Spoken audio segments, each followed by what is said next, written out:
listen to our communities to say, we have received after the fact many people saying, gosh, we really thought he kind of looked like it, or we'd say in our coffee breaks with him that he looked just like them, but they never made the call. Please make the call. We are beseeching you. You see the magnitude of hurt and grief that is there. This evening is a way to bring light. Again, medical people, this is like opening an abscess. There is festering and debilitating anguish here, and we need to open it up and let God's grace come in so that we all can, I don't know if we find healing, but find a way forward. You don't get over it, but you can't get past it. And we appreciate all of you coming out. Thank you so much.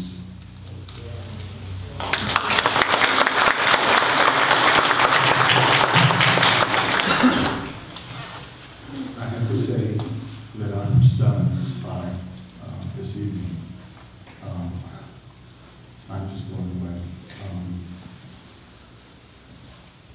What this says to me is that there are these, we are hidden in the enemies. And I know when Morgan was taken in Charlottesville and went missing, and all of the police were involved in the case immediately, we found that there were no resources for us. We didn't know where to turn.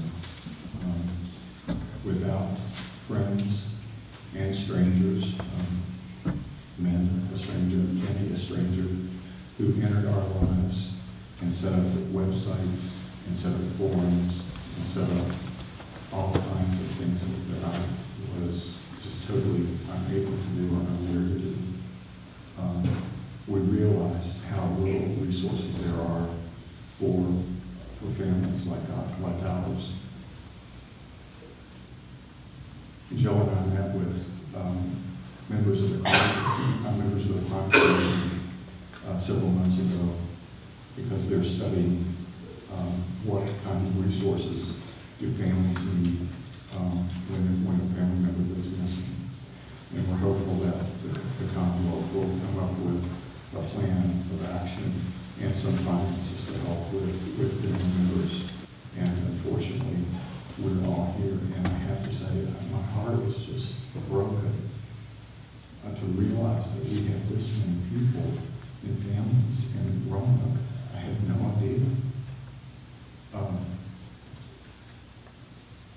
Thank you, Linda. I mean, this just is amazing, and I think it is the beginning, perhaps, of finding a way for families to start having a voice, to start figuring out how do we make our stories come back to be public, because unless you can make them be public, as they are tonight, people forget about them.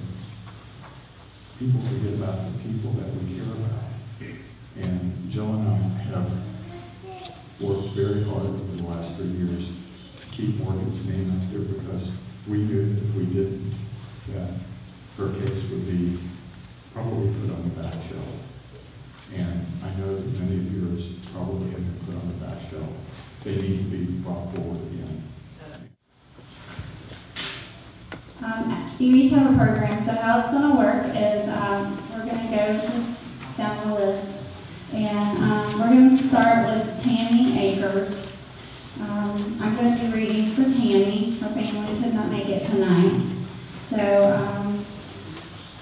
when we start, we're going to light a candle as we go. So if you're a family member that's going to be speaking for your loved one, if you'll come up and light the candle, and then you can come over and say what you're planning to say.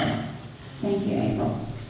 Perfect day with her family. After celebrating the 4th of July, 1976 with a day at the lake, this moment is forever captured in their minds. With a family photo, they were all smiling. Linda Owens, Tammy's sister, lived out of state, so the last time she saw Tammy was Christmas 1976. The police say that Angela and Tammy were friends and ran away together. All these years later, we have no closure. My mom and dad have been gone for a lot of years now without knowing what happened to Angie. There have been many ideas and many searches of property with no answers. My siblings and our family want to get the message out about these girls. We need to find these girls. We, the family of Virginia Welch, missing since July 1982, wish to share some of our most treasured memories. Mom recalls bringing Virginia home from the hospital weighing 5 pounds, 5 3/4 ounces, and 17 inches long. She remembers trying to fold a diaper small enough to fit her. Of course, that was 1960 and we had cloth diapers. She also remembers her growing into a little girl. She'd take her finger and make little ringlet curls in her hair. Carol Ann Smith went missing from Roanoke, May 28, 1994. And this is in the words of her sister. My sister, Carol Ann Smith, disappeared without a trace. Our family was not told about this until weeks later. Carol was 9 years older than me, so she played a key role in my life. She wanted to make sure you never felt embarrassed or alone.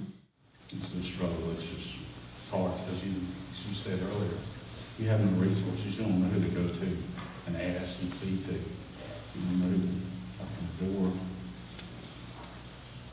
It's hard to find any clues or answers on his disappearance. Dad worked very hard to take care of us, his family.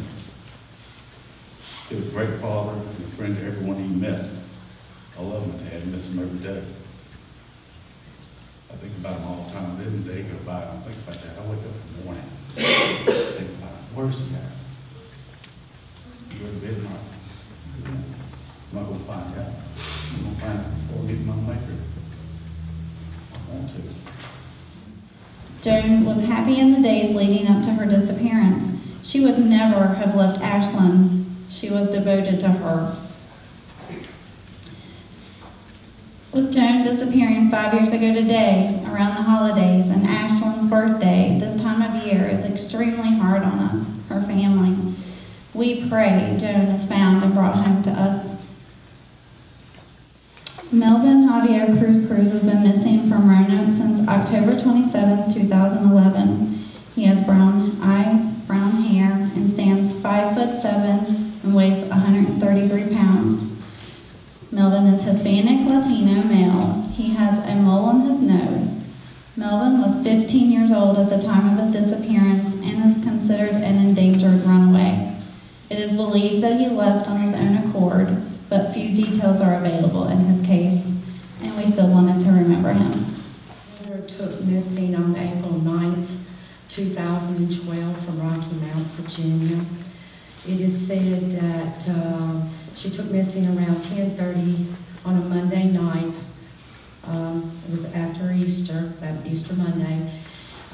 She had woke up and wanted a blizzard from Dairy Queen, and her boyfriend went there to get her the blizzard, and when he returned 10 minutes later, Heather was gone. Heather took with her nothing. Her clothing, her cell phone, her money, everything of Heather's was still at her residence. She left behind, too, the most important parcel, and that was her daughter's serenity. This is written by Jennifer. Darlene Fleshman, age 44 years old, is from Monroe County, West Virginia. She is a beautiful, smart, loving woman. She is a sweetheart and would give you her heart if she would make a person happy. She has a sister, Patricia, a nephew, Dalton, and a mother. Her sister, Patricia, remembers fun-loving memories of Darlene. Patricia asks, how do you do it? I'm strong on the outside, but on the inside there's a little piece of me every day that just keeps breaking away.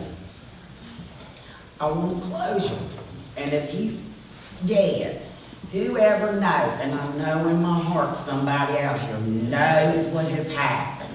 You need to come forward. I want my son home. If I have to bury him, that's what I need to do. but I need closure. Their hearts, our hearts are one. Boots to the ground and flyers up. Not one thing left undone. Our passion clear as day, our efforts through the night, as clarity brings forth hope, and hope will bring forth light. Precious families of the missing, faith lurks around every turn. Let us help with every battle. We share your every concern. Our communities stand by you as if your child were our own. We won't back down nor give up. Our dedication will be shown.